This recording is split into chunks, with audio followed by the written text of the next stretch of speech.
पंजाब की खबर की ओर कर लेते हैं, जहां पर चंडीगढ़ की पूरी अनाज मंडियों का हाल बेहाल है। बात चंडीगढ़ की ही नहीं, पूरे पंजाब के अनाज मंडियों का हाल पूरे तरीके से बेहाल है, जिसमें उच्च अधिकारी भी पूरे तरीके से सरकार की बदनीतियों से खफा हैं और रोष प्रदर्शन करते नजर आ रहे हैं। आपको बता दें कि उच्च अधिकारियों में काफी रोष है, जिसके चलते पंजाब की अनाज मंडियों में सैकड़ों करोड़ों की घपलेबाजी का मामला उजागर करने के लिए चंडीगढ़ प्रेस क्लब में सूबे के अनाज मंडियों के 12 ठेकेदार पहुंचने वाले हैं और वो खुलासा करने जा रहे हैं कि आखिर कैसे वो खुद मंडियों के ठेकेदार होने के बावजूद खुद दाने दाने को मोहताज हैं। फिलहाल उच्च अधिकारियों की अपील और शिकायत के बाद भी कैसे सूबे के अनाज मंडी के ठेकेदार प्रशासन की बदनीतियों का शिकार हैं, इस तरीके का खुलासा अनाज मंडी में 12 ठेकेदार चंडीगढ़ प्रेस क्लब में पहुंचकर करने जा रहे हैं। आपको बता दें कि पंजाब के अनाज मंडियों का हाल जिस तरीके से बेहाल है, उसको लेकर अब उच्च अधिकारी और ठेकेदार काफ़ी परेशान हैं। उनका कहना है कि वो खुद ठेकेदार हैं, सूबेदार हैं, लेकिन उसके बावजूद भी वो खुद पाई पाई के मोहताज होते जा रहे हैं, दाने दाने के मोहताज वो हो गए हैं, उन्हें अनाज नहीं मिल पा रहा है। उच्च अधिकारियों को लगातार अपील की जा रही है और उनसे शिकायतें की जा रही है, लेकिन बावजूद इसके इन समस्याओं का कोई समाधान फिलहाल नहीं होता दिखाई दे रहा है। तो पंजाब की अनाज मंडियों का हाल बेहाल बताया जा रहा है। उच्च अधिकारी काफ़ी परेशान हैं, ठेकेदार काफ़ी परेशान है। 12 ठेकेदार चंडीगढ़ प्रेस क्लब में पहुंचने वाले हैं और वो वहां आकर तमाम स्थितियों का खुलासा करने जा रहे हैं कि आखिर कैसे वो खुद दाने दाने के मोहताज इस समय प्रशासन की बदनीतियों के कारण है। प्रशासन की बदनीतियां इस कदर हावी होती जा रही हैं उन पर कि अब वो खुद ठेकेदार होने के बावजूद भी पाई पाई की मोहताज हो गए हैं और दाने दाने के मोहताज। उनको कोई भी चीज़ें समय से नहीं मिल पा रही हैं। खुद वो ठेकेदार हैं, खुद वो बेचते हैं अनाज, लेकिन उसके बावजूद भी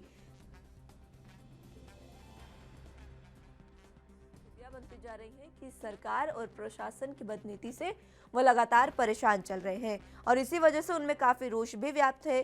काफ़ी परेशान होने के बावजूद अब वो गुस्से में भी हैं और रोष के चलते वो चंडीगढ़ प्रेस क्लब पहुंचने वाले हैं, जहां पर सूबे के 12 ठेकेदार ये खुलासा करने जा रहे हैं कि ठेकेदार होने के बावजूद भी वो कैसे सरकार की बदनीतियों से, प्रशासन की बदनीतियों से परेशान है।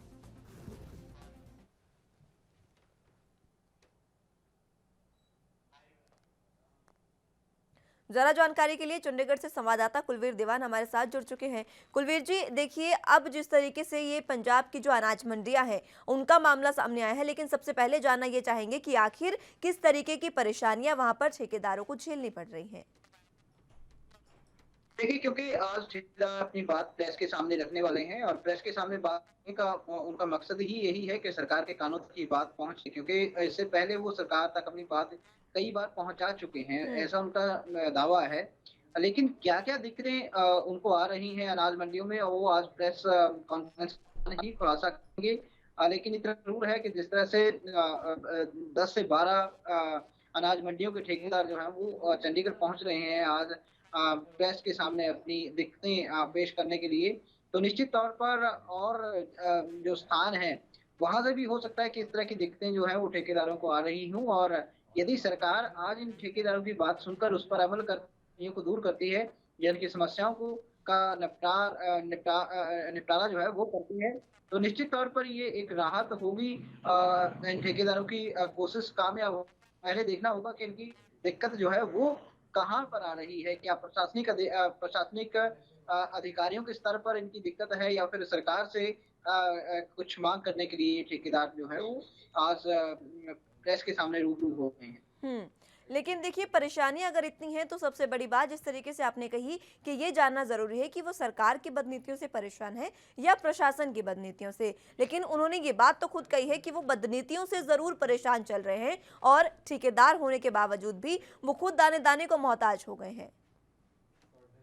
जी, बिल्कुल, देखिए, कामकाज प्रभावित हुआ है किन्हीं कारणों से। यही एक वजह है कि ठेकेदार जो है वो आज अपनी बात रखने के लिए प्रेस के सामने जो है वो पहुँच रहे हैं। और अमूमन होता क्या है कि पहले जो है यदि कोई दिक्कत आती है तो निश्चित तौर पर पहले स्थानीय जो प्रशासन है वहाँ तक बात पहुँचाई जाती है, चाहे वो ठेकेदारों की बात करें या फिर और भी किसी वर्ग को यदि दिक्कत आती है तो पहले प्रशासन के पास पहुँचता है। लेकिन यदि बार-बार जो है प्रशासन का दरवाज़ा या सरकार का दरवाज़ा नॉक करने के बावजूद भी परिस्थितियों में सुधार नहीं होता, तो आकर कहीं न कहीं जो प्रेस के सामने मजबूर होना पड़ रहा है।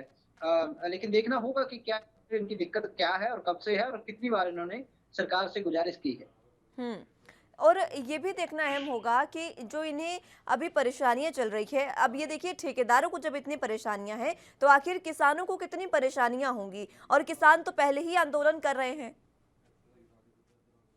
जी, बिल्कुल कहा जा सकता है कि किसान जो है उनकी तमाम समस्याओं का निपटारा जो है वो पंजाब में हो गया है, ऐसा दावा नहीं किया जा सकता क्योंकि बहुत सारी दिक्कतें जो हैं वो समय-समय पर किसान जो हैं उठाते रहते हैं और अभी हाल ही में आपने देखा कि केंद्र सरकार के 3 कृषि कानूनों के उसके साथ-साथ कहीं न कहीं पंजाब सरकार से भी किसान जो हैं वो खफ़ा थे और उन्होंने पंजाब सरकार के खिलाफ भी जो है धरने प्रदर्शन किए हैं। खासतौर पर मुख्यमंत्री के शहर पटियाला में किसानों का धरना जो है वो कई दिन चला था।